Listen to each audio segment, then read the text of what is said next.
Hi, I'm Brandea Miller, just a girl who feels like she barely survived from being 18 to 29, from an abusive marriage to divorce, pregnant with my sweet girl to the mom of an angel, and this was all before I was even 20.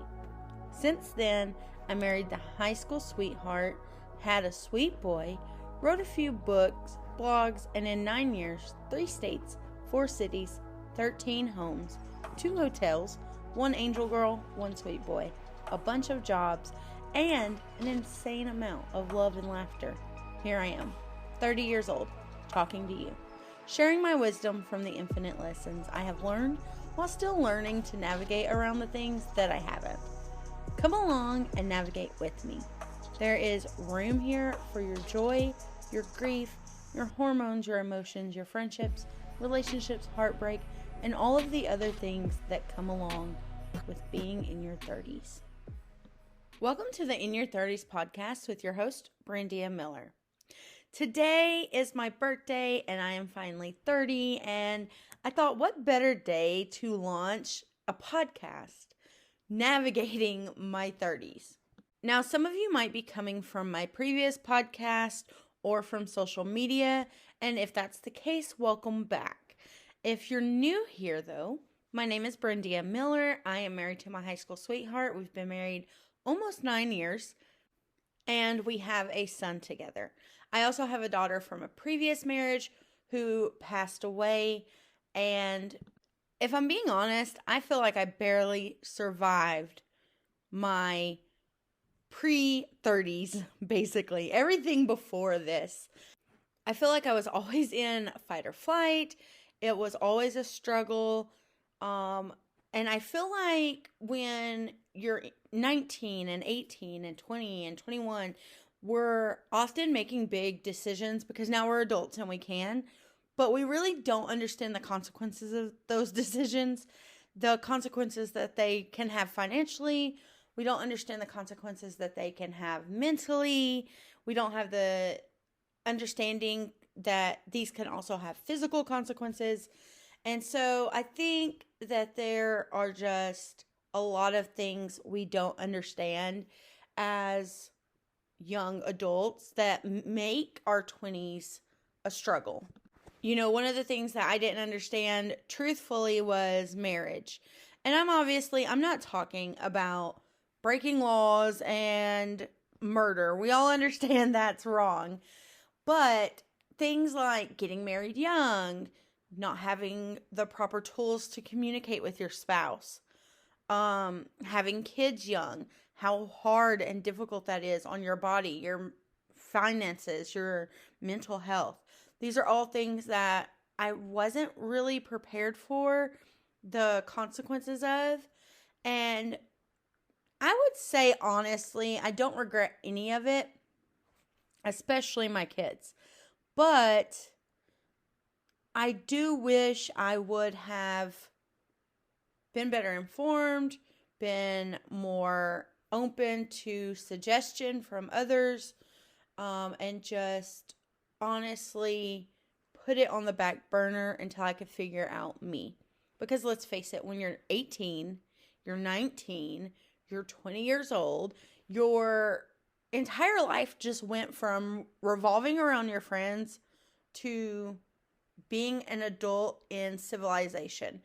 And honestly, I don't feel like in a lot of cases there are a lot of resources to really educate young kids on how to basically improve their mental health as they're going through adult struggles and sustain good tools and so on in order to cope with all the things that basically are thrown at you as an adult.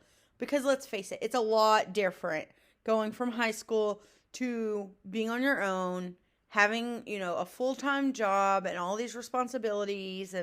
And for a lot of people like myself and people I grew up with, there wasn't an in-between. You went from, okay, I'm in high school to, okay, I'm on my own. And anyone who has had to jump straight from being a child teenager, whatever you want to call it, to an adult will tell you it is a struggle, especially when you don't have the tools and the resources to maintain your mental health. And honestly, everybody's struggling, and we all end up with our own lives and going our own paths. So it oftentimes feels very alone as well.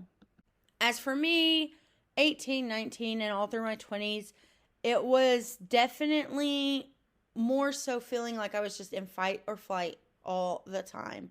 And it felt like maybe the more that I dealt with, instead of feeling stronger, I felt worse. I felt weaker.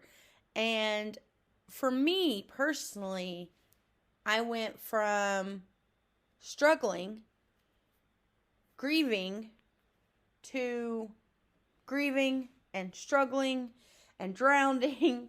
And so basically, I felt like I could never catch my breath. I felt like I could never sit still or stop. And at one point, my insides physically felt like they were just shaking all the time, because I literally was just so unhealthy mentally based off of everything I was going through and feeling so alone, and just the early adult years and the consequences of my actions all coming together.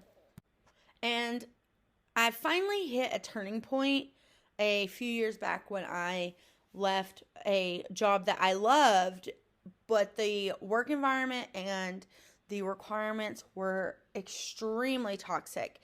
And at that point, it was no longer just affecting me, it was affecting my entire house.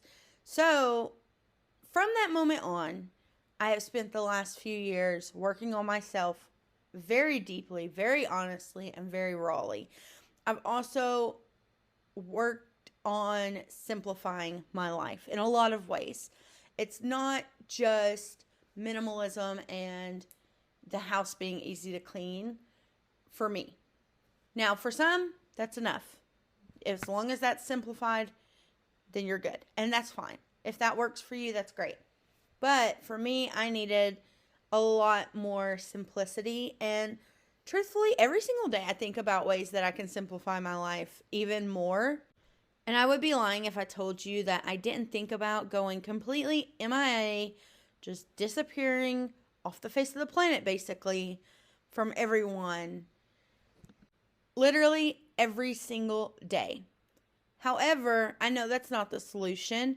So instead of running from the problems that need simplified in my life, I've decided to create solutions. And my solutions may not work for everybody, but today I'm going to share some of the ways that I am searching for simple. And by that I mean, basically I'm looking for ways to simplify my life in every category. Sometimes that's simplifying our finances. Sometimes that's simplifying our grocery hauls. Sometimes that is keeping myself out of high anxiety situations. But all the time, I just want life to be simple. Even in the struggles, even when it's hard, I want it to feel easier. And I think that there is a lot of ways that people can do this in their life that really bring benefits to the point that you don't notice that you're cutting stuff out and losing stuff. So after we get done with our ad, we will be jumping into our episode, Searching for Simple, and I'm going to just share with you what I do. If it does not work for you or would not work for you, that's fine. You are more than welcome to always take what you need and leave the rest.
The way that it has gotten me is that I would look at certain people on social media and I would feel like, even though I wanted to do what they were doing or just learn from them, I wasn't ready because I wasn't in the same space as they were when I found them or when I was watching them do it in that moment. And it's funny because over the last few years, I've come to realize that everybody had a starting place and nobody was in the exact same spot or the exact same financial situation or whatever as they are right now 3 years ago, 4 years ago. And so these were things that really triggered me to feel chaotic inside, to feel like I was insecure about certain things of my life. And so one of the ways that I have worked on social media and worked on it not being a trigger, but still being able to use it regularly and for what I need, is hitting that unsubscribe button. That has done so much for me because that comparison of this person that has been doing this for 10 years and is here, but I'm here, can truly stop you from living in your purpose. And it can truly stop you from doing the things that you need to be fulfilled and be happy, and also finding inner calm. Because let's face it, that's what it's all about. Simplifying your life is just trying to find some inner calm, a moment of peace, and give yourself a simpler situation to be in and be able to handle. So unsubscribing is one of the best things that you can do on social media. Unsubscribe to people that trigger you. Unsubscribe to people that you compare your life to. If they take offense to it, let them cry a river over there by themselves, because it's not personal to them. It's personal to you. And your simplicity in your life, in yourself, and how you feel about yourself and your life depend on it. Another thing that I do with social media is I have basically disconnected myself from most of the people that I followed that are just there to be there. So now, usually what I take in on social media is educational to the season that I'm in. Now, I'm not saying you have to sit on social media and only watch educational videos. I prefer to, at night, if I'm watching videos, it'd be gardening or something that I am currently passionate about or that relates to a season in my life. I also like to use social media to improve on myself. And the way that I do this is I find people and channels and podcasts and pages and groups that give tips and support, and basically that's it. So like, I will join pages that will help me better organize or meal plan, or I will watch people who are licensed therapists or licensed in whatever field it is that I'm needing guidance in at that moment in my life. And I will watch them and I will say, you know what? I'm going to be honest with myself. I need to work on that. And I'm going to apply the tools that they give in those videos. I would say 95% of my time on social media is generally spent, and I'm talking about the time on social media that I'm taking stuff in, not necessarily the time that I'm putting stuff out, but I'd say 95% of the time is on educational self-improvement, life improvement stuff. And the reason is because you are literally going to be whatever it is you take in. So I try not to take in other people's problems. I try not to take in other people's drama. I try not to take in any content that is stressful or just puts me in a bad mindset. I'm very, very careful and mindful about my social media and what I take in. I try to be very careful about what I put out, all of that. And sometimes we get I don't want to say cocky, but sometimes we get a little cocky, and I was like, you know what? I have improved on myself so much, and I'm going to join some Facebook mom groups,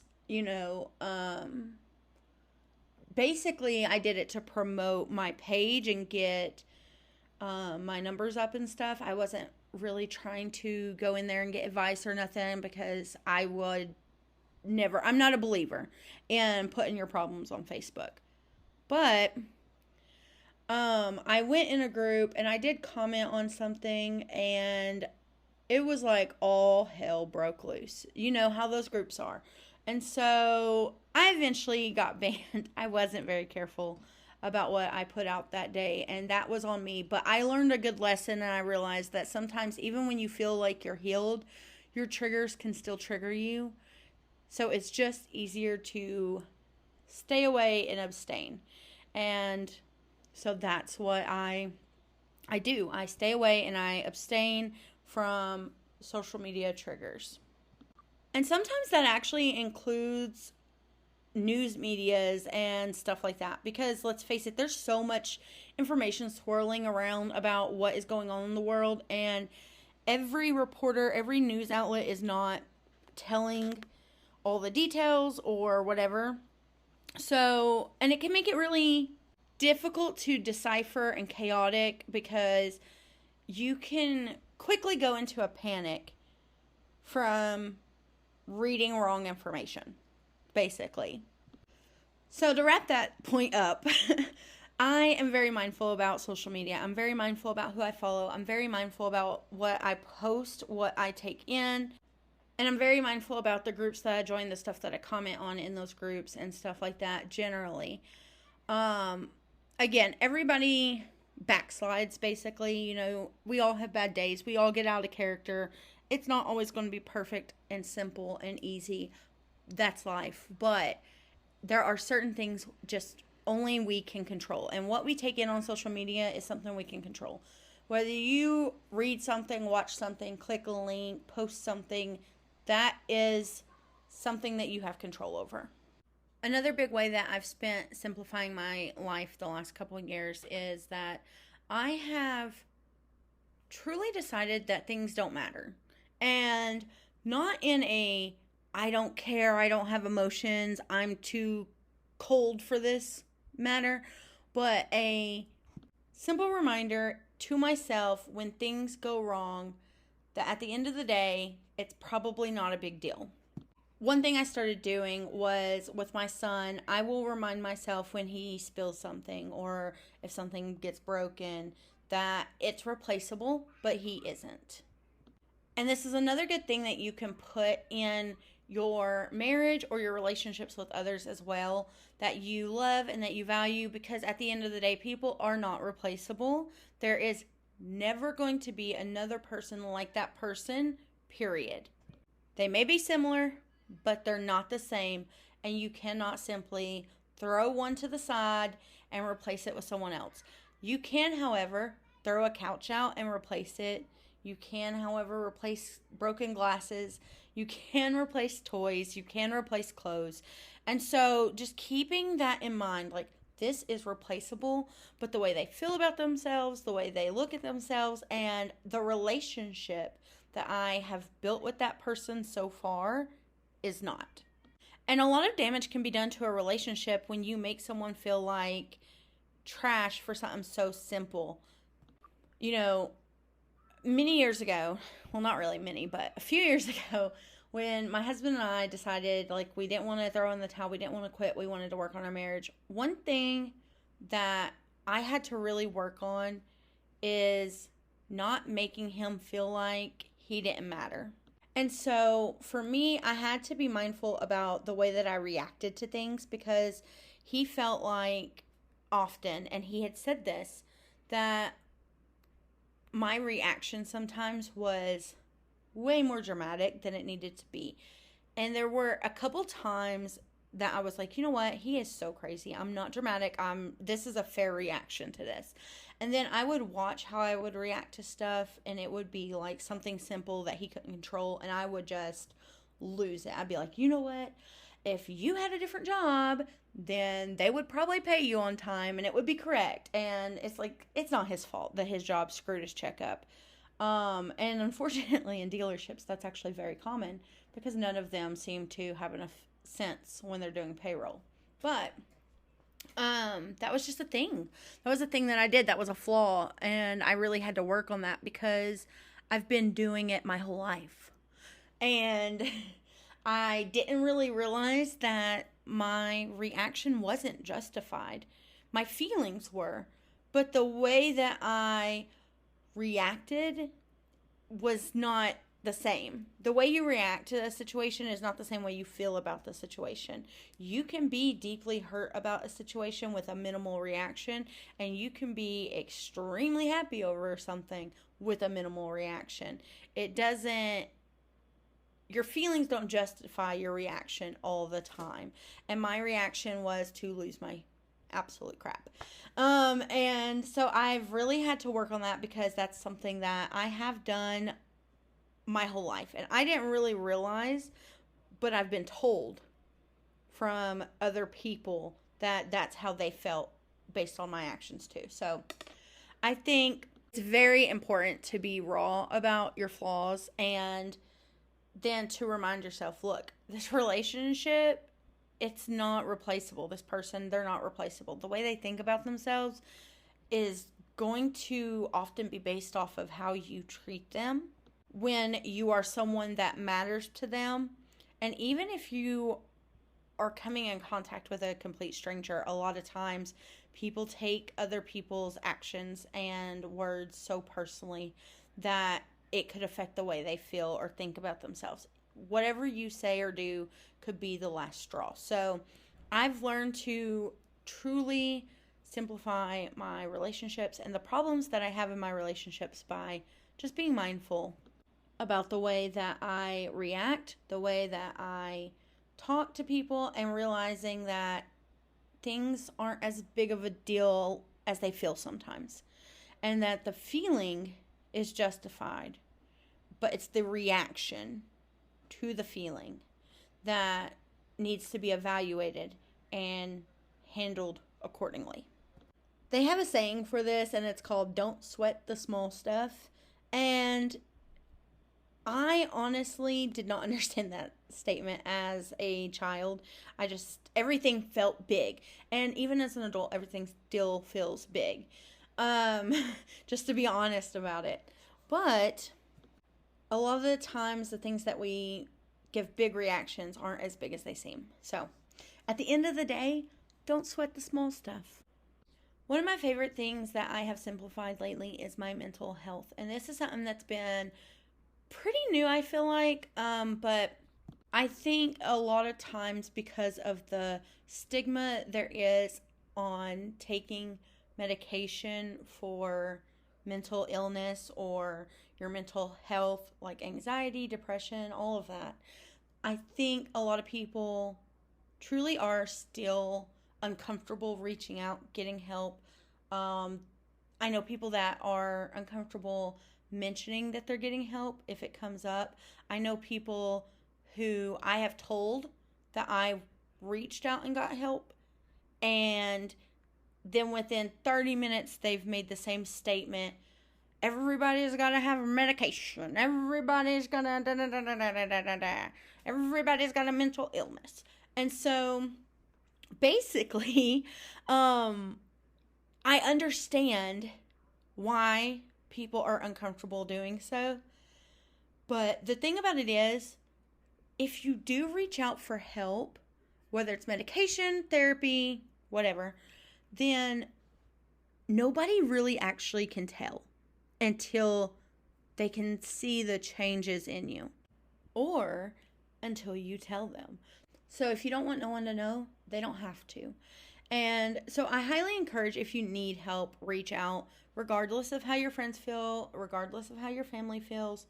You know, the thing about it is, my husband is not big in belief on medication and therapy until he got with me. And unfortunately for us both, I am plagued with mental illness. And there's not been a lot of times in my life that I truly thought I am not going to make it out if I don't reach out. But a couple months ago, I was there. I was in the worst place I have been in a very long time. And I had to do something. And so I was very, very desperate. And I used to watch like the commercials and the ads and stuff for all these apps that you can go through. And I finally signed up for the Hers app. And if you don't know what that is, it is an app for men and women. There's hers and his or something like that. And so basically what it is, it's an app where you sign up and you can get different like services, medications and stuff. So they do like hair loss, they do birth control, I think. They do anxiety and depression, which is what I signed up for. And so this isn't sponsored. This is just an app that I chose to use, mostly because it was the one I seen Kristen Bell advertised for. And I was like, you know what? I love that she's so raw about it and so honest about it. And so I'm going to use the app. And basically it turned out to be a really, really tremendous thing for me. So anyways, you sign up and you do have to go through like a test, not like a test, but like a diagnosis. And you do have to keep in touch. You are required, actually, to keep in touch with a psychiatrist that is board licensed. And you can message them anytime for questions. They're very quick to message back. At least mine is. And honestly, truly, it's amazing. And it's not for everybody. Don't get me wrong. It's not for everybody. But for me, it really simplified the issues I was having with my mental health and the problem that I was having, the disconnect between the issues I was having and the tools that I had, basically. Because up until that point, I had had the proper tools for what I was going through. But it got so bad that there weren't tools that I could use that were within my control, that I could find easily on the internet, that wasn't a second person or a medication or something like that. There was just this major disconnect between how far down I was and the tools that I had to cope, deal, and heal. So the app really, honest to God, you guys, it really did connect that gap. So if you need medication, I definitely say you should reach out, because this is one of the ways that I have simplified my mental health.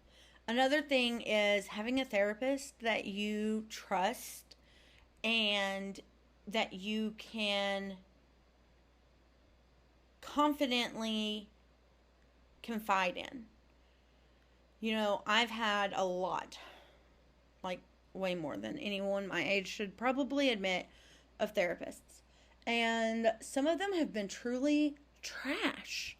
And not trash like, oh, they're telling me stuff that I don't like. trash like I don't feel safe telling them stuff, or trash like they're telling me stuff and I know for a fact morally it's wrong.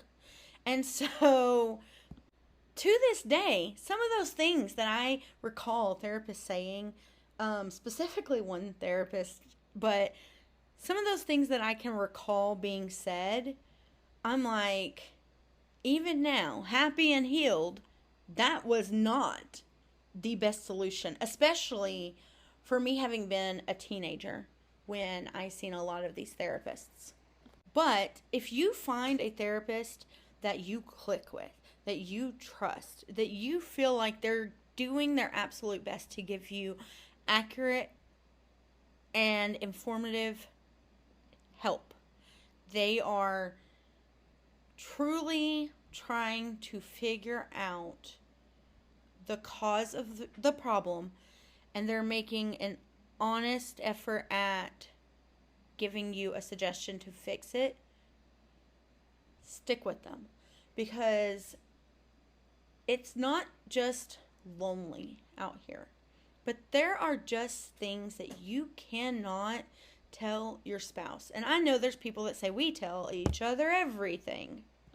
My husband and I tell each other a lot of things, but there's things that he tells his friends or whatever that he cannot tell me. There's things that I would tell my friends or my mom or a therapist that I cannot tell him. And it doesn't necessarily always mean it's bad, but some things you just don't want to have to worry people about, and it was really hard for me to tell him, hey, I'm depressed and I am numb and I don't know why, but I know you're not doing anything.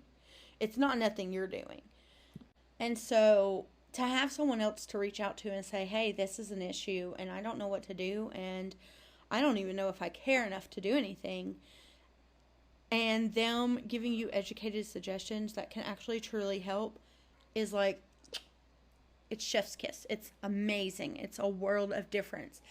And it really does take a load off your mental health to have somewhere to put that load that's designed for that load, because a lot of the times our friends and our family, they have their own loads and they can't physically carry our load or help us carry our load. And it leaves us sometimes feeling like we're alone, sometimes feeling like they don't care, but we never really know what battle someone else is facing. So it's nice to have someone who is purposely designed to carry that load with you until you know how to carry it, or until you are comfortable sharing it with others to help carry it.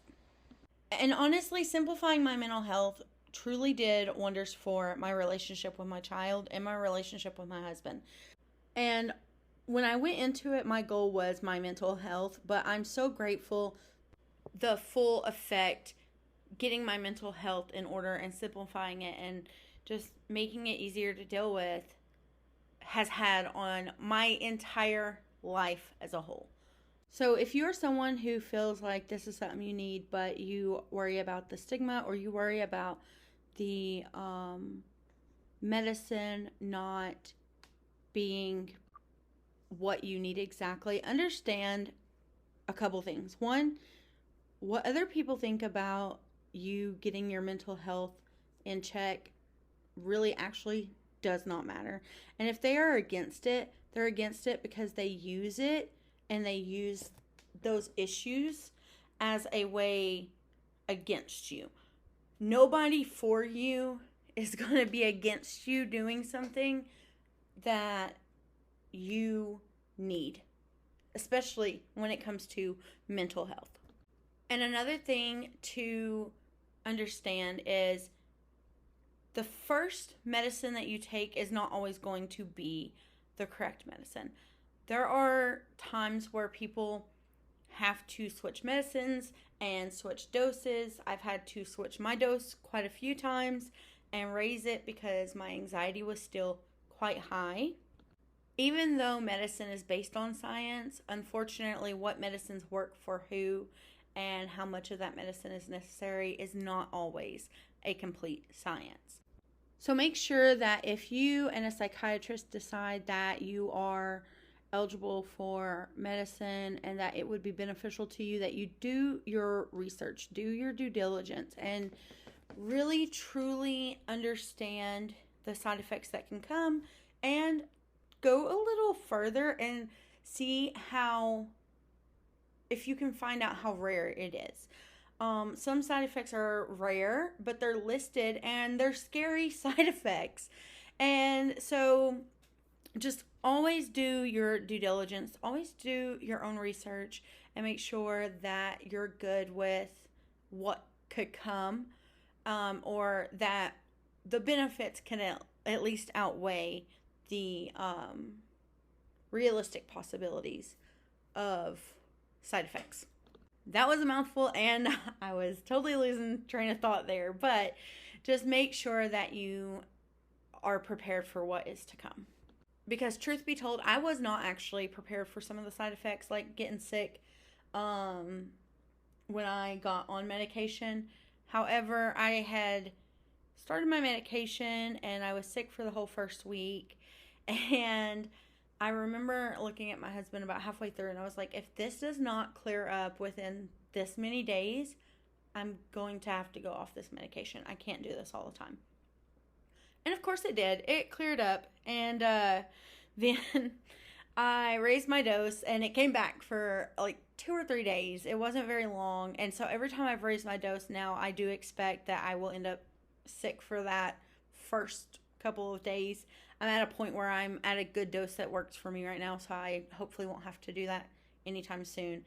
But it was definitely, the risk was worth it, even though I knew, like, I started taking it and I wasn't getting all the benefits because it wasn't doing everything I needed, but it was also making me sick. I was in this place where I didn't know if this was going to work, but I had to decide if it was worth it, and it was worth it. So just make sure that you understand the side effects, understand what can happen, and how to safely start taking it or tapering off of it.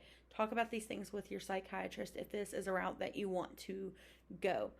And honestly, I do suggest understanding the side effects of tapering off of the medication before you even get onto it as well, because you never know what will happen and why you may need to get the medication out of your system.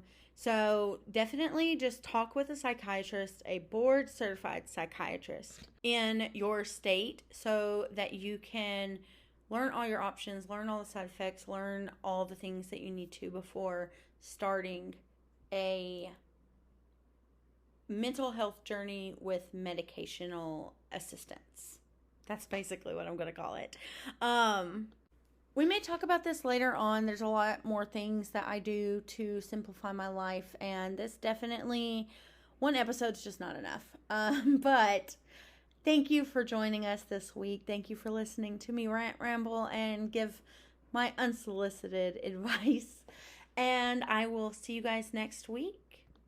Hopefully you'll stick it out with us, because there is so much more to come, so much more to discuss, and so much to look forward to in your 30s. Thank you for listening to the In Your 30s podcast with your host, Brandea Miller. Hopefully I will see you guys next week. You can click the show notes and find all of my links to my Amazon store, Facebook, TikTok, and more. And I would be happy to have you on any of those platforms as well. If you have any questions about the In Your 30s podcast, or if you are interested in being a guest on the podcast, please reach out to me. I would love to have you. I would love to sit and talk to you about relevant things to anyone in their 30s, whether it be motherhood, whether it be mental health, whether it be your actual physical health, relationships, divorce, grief. We are all ears. There is space for you here, and we would love to talk to you. So feel free to reach out anytime, and I will see you guys next week. Bye!